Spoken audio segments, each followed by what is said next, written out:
Hello everyone, welcome to the second video of the second pistol that I own here. This one is a semi-compact Baby Desert Eagle 9mm. It is a little bit different than my first video. My first video was of a full-size 9mm Baby Eagle. The other difference is this is also a Gen 3. This one I bought here a couple years ago. I've been practicing with it and firing it, and it's still as smooth and still as accurate as the other one. But there are a couple of differences between the two, and they are all in the lower receiver. I will go over them here in just a second.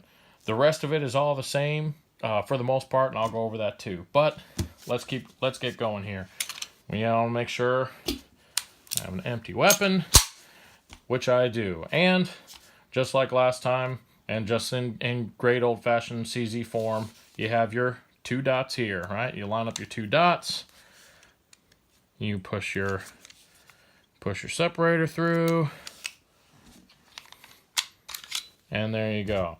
Now, the upper, the only difference that I saw with this upper as opposed to the other one was the two-stage spring, the two-stage recoil spring. You have an inner and an outer, but this one is the semi-compact pistol, which means that the barrel is slightly shorter than the full size, but you still have a full size handle.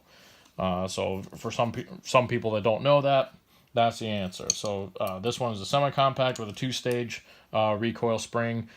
Everything else in the upper is exactly the same as the other pistol that I have. You have the same firing pin. You have the same spring. You have the same sear disconnect or firing pin disconnect here. You have the same kind of safety, and you have the same kind of extractor and the pin that goes through the extractor. Everything is the same on the upper. So I'm not even going to touch that because there's already a video for that one. So everything else here is all in the lower, which is where I'm going to go. Now, the big difference that I saw here is all in the lower part of the receiver. Most everything from here forward is all the same. You have the same bow, you have the same trigger, you have the same pin, and there's the same trick to get this trigger spring into place. All of it's the same. But the main differences are here in the grip and what's behind it. Now, the grip on the first video in the full size is a two-plate grip, and I say that because there's a plate here, and then there's a plate here, and they come off with the screws that you're seeing here.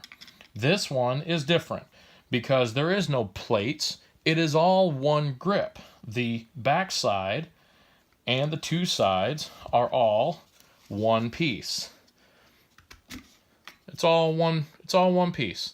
And I like that because that means that the two screws are there just to hold it in place. That you don't have to worry. I've noticed shooting my full size from time to time, the plates would come loose after you shoot it from time to time, and then you'd have to stop and screw them back in order to make sure that it still felt good in your hand.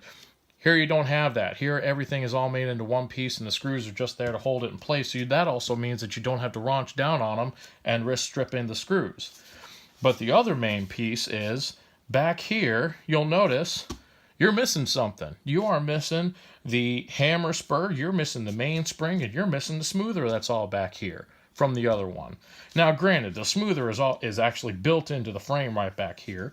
But other than that, everything is all up here.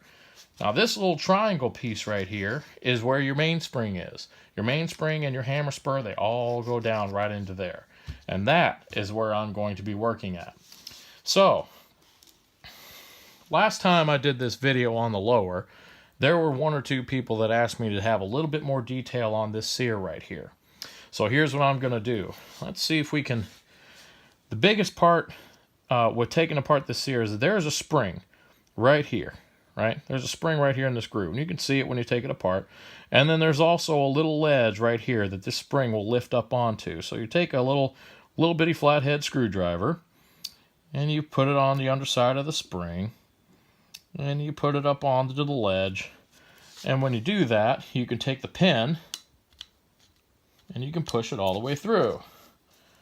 Now, when you take this pin out, you'll notice, just like last time, one side one side has the groove closer to it than the other. So this one is always going to be on the right hand side, and I'll show you why here in just a little while, just like I did in the last video as well.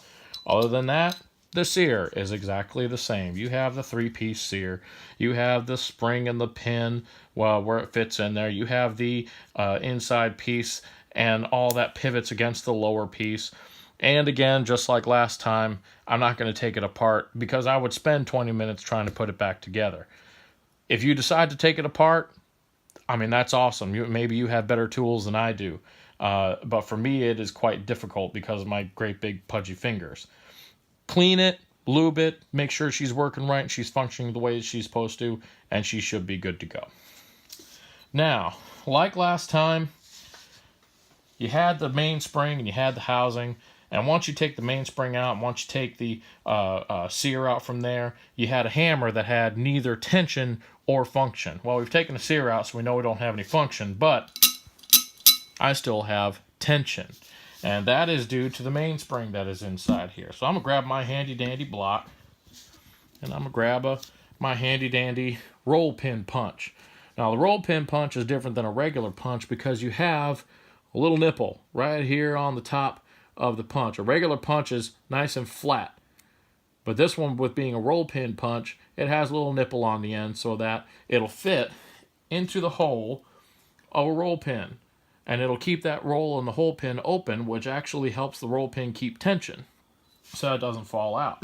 So, you have your roll pin punch. You set that down in there.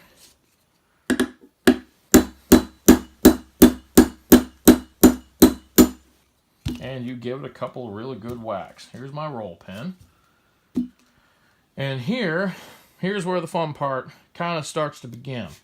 Is that from here I'm going to go ahead and I'm going to keep a little bit of tension here on the back side of the hammer. And take my pin out, or take my punch out, and there's your hammer. Your hammer looks exactly like that. Here you have the little hook that fits onto the back side of the bow, and here's your hammer spur. There's that piece that goes down into the spring itself. And there's your mainspring. That's it. That's the biggest. Those are the biggest differences between the hammer spur being only up in the frame and not coming all the way down, and your mainspring having a whole bunch of tension, but it's still nice and short. Now all of that fits into the housing that's back down here. Now this housing, when they make these, you know, they have a drill bit that'll go down into the frame, and it'll go down into the well here. You know, when the mainspring's in there, obviously you saw it before, it doesn't go down into the well, so it doesn't hang up anything. That's just how they made it. But that's it. Everything else is exactly the same, from the bow location underneath the ledge right there to everything else. It is all the same. Take a look at that other video. It definitely goes into a whole lot of detail. You even have the ambidextrous magazine release here on this side, and taking out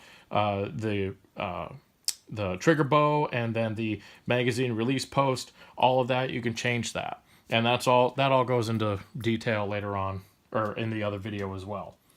But let's go ahead and put it back together. So we have our mainspring, goes down. Then we have our spur, which the center of the spur goes into the center of the mainspring. And here comes the rest of the fun part. The rest of the fun part is lining up the hammer with the frame. So you can see where lining that up is a little bit difficult because of the tension of the spring. But just like last time, we're going to do a little trick. We're going to go ahead and put our punch through it. Make sure we line everything up. There we go. And I'm going to bring it back like I did before to where I can take the roll pin and make sure she stays. And that time it didn't work very well.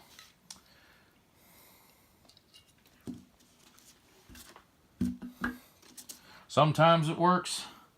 Actually, most of the time it works very well. Well, let's try it again, shall we?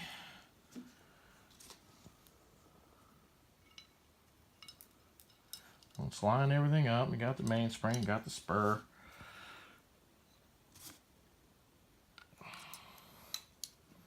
And let's make sure I'm all good and set there. And then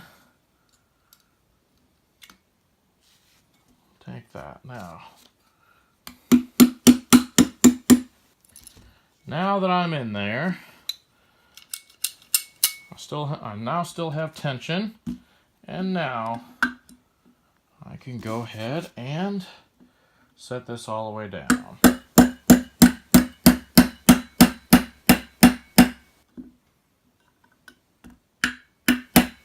Now, these roll pins should be just about flush with the housing. So you shouldn't have more on one. You should not have more on one side than you do the other. They should be right about even on both sides. And now I have good tension on the mainspring, and the hook surrounds the back side of the bow just like it should. And just like last time, you have your sear, and here's the ledge. Here's the ledge on each side. You have one on this side, and you have one on that side, where the back side of the sear goes. That's where this ledge, it sits on the ledge, just like that. So, kind of fold the hammer back just a hair. And set that in place. And you have your groove on the one side, more on the one side than you do the other. So you have that. You set her down into the hole. And you get her pretty good and close to lined up. Now, just like last time as well, you take your spring here, set her down in, and then you'll hear a little bitty click, just like that. And that lets me know that that spring is down into that groove, and it needs to be on the right-hand side. And now I have both tension and function, exactly the way I'm supposed to. And now, the grip slides right on, and you put in your 2 screws. And that's it. Those are the differences. The other video that I had has far more detail as far as taking everything out and putting it all back together. But yeah, that's the differences between the two. So I hope that this video has helped those with the Gen 3s like this one is. Come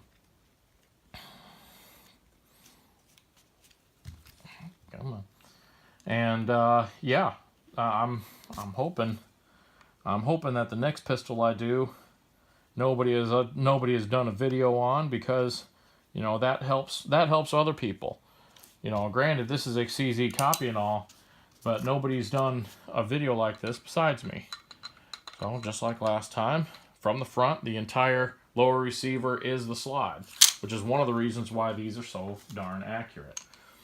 And then you line up your 2 dots, you set your spring in, and you set your separator in there, put it back together, and there you go. And that is the major differences between the 2 pistols and the videos that I have. Be sure, like I said, to check out those 2 videos. I'm sure that they will come in handy. I know several people have taken a good liking to it, and I'm glad that they found some good use out of it. If there's any questions that you have, be sure to shoot me a message or shoot me a comment, and I'll do my best to answer them. Other than that, I hope this is helpful, and y'all have a great day.